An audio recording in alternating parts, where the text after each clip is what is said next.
Assalamualaikum warahmatullahi wabarakatuh. Jumpa lagi dengan saya Teni Kurniasari yang kali ini akan membahas tentang eksplorasi luar angkasa. Bagaimana keadaan kalian hari ini? Mudah-mudahan selalu sehat dan bahagia. Dan jangan lupa tetap menjalankan protokol kesehatan yang ditetapkan oleh pemerintah. Nah, untuk lebih lanjutnya silakan disimak video berikut. Bismillahirrahmanirrahim.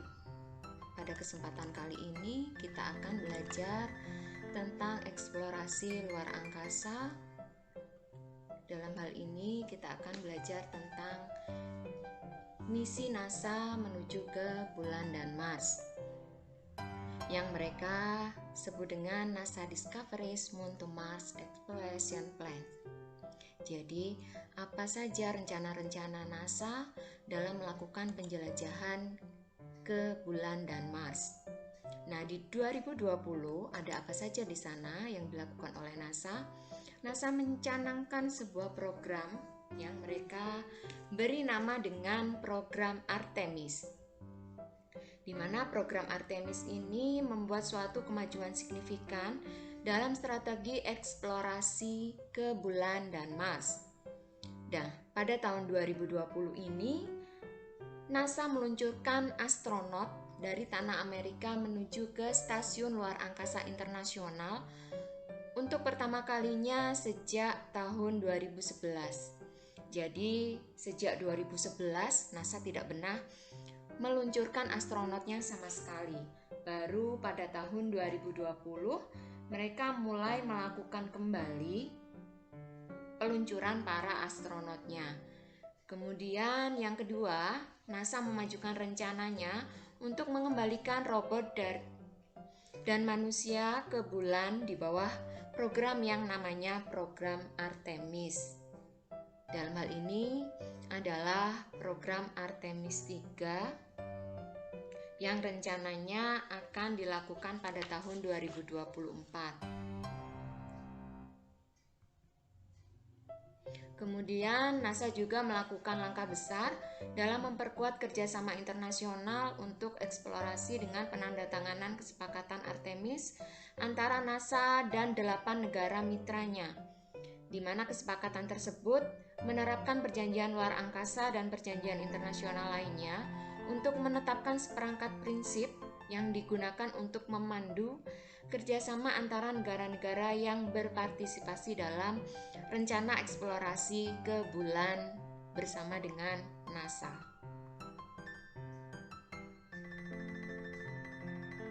Selain itu, NASA juga meluncurkan pesawat luar angkasa Regolith Explorer atau yang biasa mereka sebut dengan OSIRIS-REx, yang secara singkat menyentuh dan mengumpulkan sampel dari asteroid Bennu pada tahun 2020, tepatnya di bulan Oktober. Dan sampel tersebut akan kembali ke bumi pada tahun 2023. Dan yang terakhir, James Webb Space Telescope yang merupakan observatorium besar milik NASA juga melakukan peluncuran pada tahun 2021 pada tanggal 31 Oktober. Lalu apa saja yang dilakukan NASA dalam misinya melakukan penjelajahan dari bulan dan Mars? Yang pertama, NASA akan mulai mengirim astronot ke permukaan bulan pada tahun 2024 dan setahun setelahnya, yaitu 2025, akan membangun eksplorasi bulan berkelanjutan dengan negara-negara mitranya. Nah, di tahun 2021 ini, proyek NASA antara lain yang pertama yaitu mengangkut tahap inti roket Space Launch System atau yang mereka singkat dengan SLS pada awal Januari dari Micot Assembly Facility NASA yang berada di New Orleans ke Stennis Space Center dekat St. Louis Bay, Mississippi, tempat para insinyur melakukan serangkaian pengujian Green Run.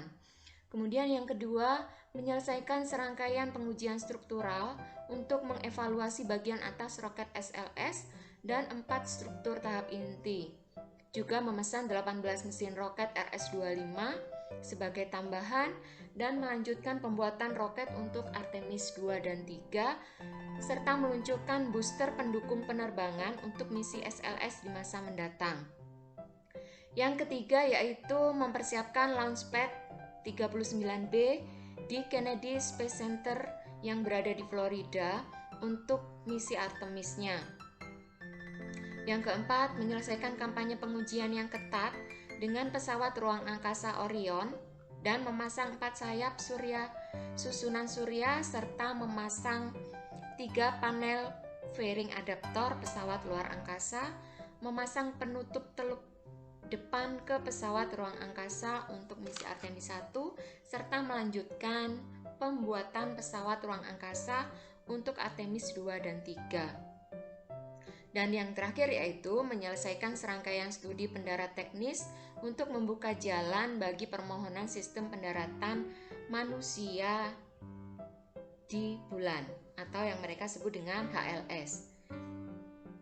Di mana NASA bermitra dengan beberapa perusahaan yang sudah lulus tinjauan dasar sertifikasi untuk menyelesaikan persyaratan fungsional dan kinerja. Lalu, apa saja rencana untuk mengembangkan gateway yang ada di orbit bulan? Yang pertama, NASA memberikan kontrak kepada Northrop Grumman untuk mengembangkan pos luar habitat dan logistik atau yang mereka sebut dengan HALO yang akan menjadi kabin awak untuk pos terdepan di bulan. HALO dan Power and Propulsion Element akan diluncurkan ke luar angkasa bersama sebagai fondasi untuk kemampuan gateway awal. Nah, yang kedua, gateway akan membawa 2 instrumen cuaca luar angkasa yang digunakan untuk membantu meramalkan cuaca untuk misi kru di masa depan. Yang ketiga, NASA menyelesaikan 2 dari 3 perjanjian yang diantisipasi dengan mitra internasional mereka, di mana yang pertama yaitu dengan Badan Antariksa Eropa (ESA) yang akan menyediakan modul tempat tinggal yang besar serta modul pengisian bahan bakar serta komunikasi berkelanjutan. Yang kedua yaitu Badan Antariksa Kanada menyelesaikan perjanjiannya pada bulan November yang akan menyediakan sistem robotika eksternal gateway termasuk lengan robotik generasi berikutnya yaitu Canadarm3 dan robotik antarmuka untuk modul gateway. Lalu untuk mempersiapkan kru, bagaimana? Apa yang dilakukan NASA berikutnya? Yang pertama, mereka melakukan wisuda astronot publik pertamanya pada bulan Januari 2021 dan menyambut 11 anggota di korpsnya. Jadi beberapa astronot terbaru NASA, termasuk diantaranya 18 yang ditunjuk untuk tim Artemis badan tersebut pada bulan Desember, akan diwisuda pada bulan Januari 2021. Yang kedua, mengumumkan panggilan untuk kandidat Be an Astronaut.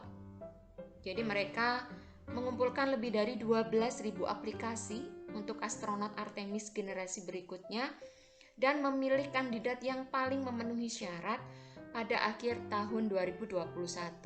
Jadi siapapun yang ingin menjadi astronot untuk NASA, maka silakan update berita terbaru yang ada di website NASA. Dan yang terakhir yaitu mempelajari anggota kru di 3 durasi misi berbeda di atas stasiun luar angkasa. Lalu kemajuan sains dan teknologi dari program Artemis NASA. Apa saja sih yang dilakukan oleh NASA?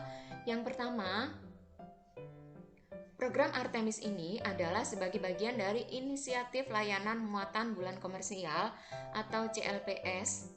NASA menetapkan serangkaian muatan kedua pengiriman komersial pertama yang akan mendarat di bulan pada tahun 2021 dan memberikan perintah tugas pada sistem luar angkasa Masten, mesin intuitif, dan astrobotik. Kemudian yang kedua, NASA bersama mitranya juga telah membuat bor dan muatan pengukur air yang mereka sebut dengan Prime 1 untuk pengiriman bulan pada tahun 2022. Nah, instrumen ini juga menjadi bagian dari penjelajah Viper dari NASA. Berikutnya, NASA merilis panggilan pertamanya untuk muatan dan investigasi penelitian di permukaan bulan atau PRISM dan mengumpulkan tanggapan pada awal bulan Desember. Dan yang terakhir, pengenalan konsep Artemis Base Camp yang membutuhkan infrastruktur yang dibutuhkan NASA serta mitranya untuk mewujudkan keberadaan manusia yang berkelanjutan di bulan.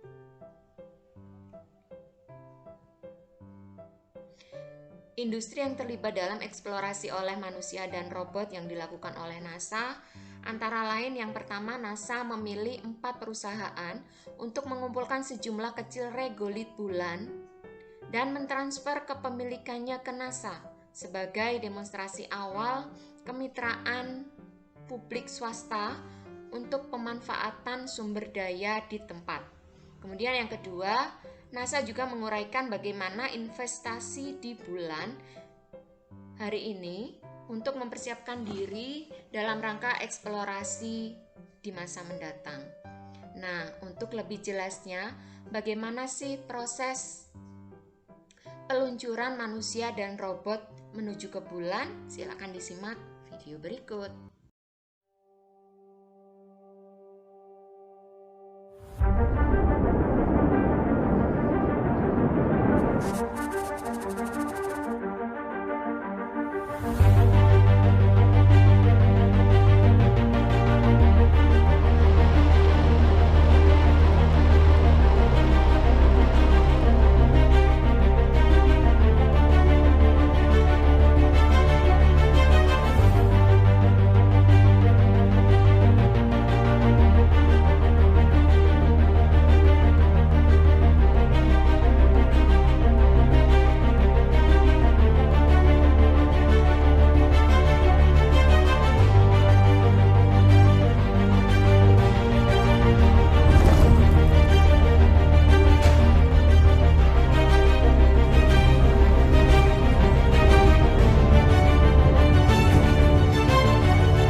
Berikutnya yaitu tentang penjelajahan Perseverance yang dilakukan oleh NASA menuju ke Mars pada tahun 2020.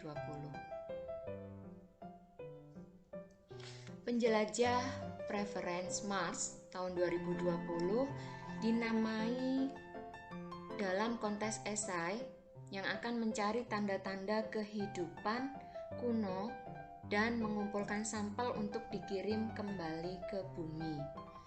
Ketekunan membawa sejumlah instrumen dan teknologi penting, termasuk penyediaan untuk mempelajari bahan pakaian antariksa dan metode baru untuk menghasilkan oksigen dari karbon dioksida. Nah, jadi NASA melakukan beberapa penelitian dalam rangka memilih pakaian apa yang cocok untuk digunakan sebagai kru mereka dalam misi penjelajahan ke Mars. Jadi tidak akan mengganggu aktivitas dari kru mereka. Nah, sensor di pesawat ruang angkasa juga disiapkan untuk mengumpulkan data selama pendaratan sementara. Teknologi autopilot yang disebut dengan navigasi relatif medan juga akan membantu pendaratan penjelajah dengan aman di planet merah pada bulan Februari 2021.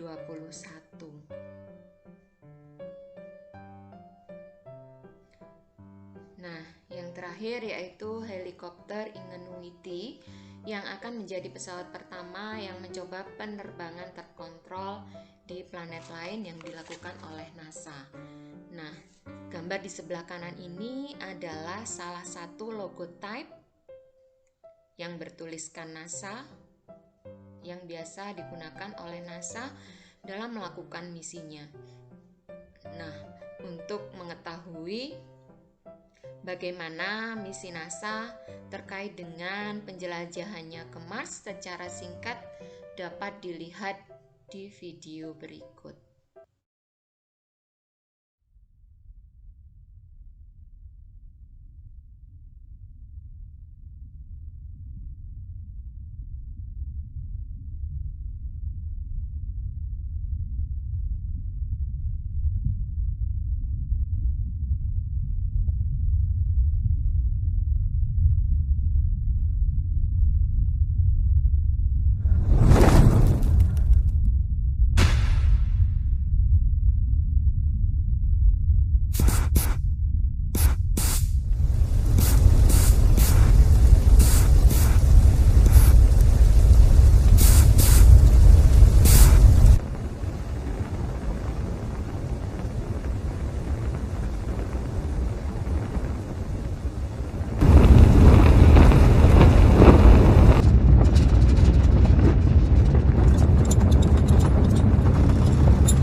Dan yang terakhir, kegiatan NASA yang lain terkait eksplorasi ke bulan dan Mars antara lain yaitu James Webb Space Telescope menyelesaikan serangkaian uji lingkungan yang ketat termasuk uji sistem yang komprehensif, uji segmen tanah dan uji akustik observatorium dan lingkungan getaran akhir. Kemudian yang kedua, terus membuat penemuan terobosan pada tahun 2020 seperti eksoplanet Fomalhaut B yang menghilang dan bukti terbaik untuk lubang hitam berukuran sedang. Dan yang terakhir, para ilmuwan terus mengamati dan memodelkan titik lemah yang tidak biasa di medan magnet bumi untuk memantau dan memprediksi perubahan di masa depan dan membantu mempersiapkan tantangan masa depan bagi satelit dan manusia di luar angkasa. Demikian yang saya sampaikan tentang eksplorasi luar angkasa terkait misi NASA menuju ke Mars dan bulan. Demikianlah pembelajaran kita kali ini. Semoga semuanya membawa manfaat bagi kita semua.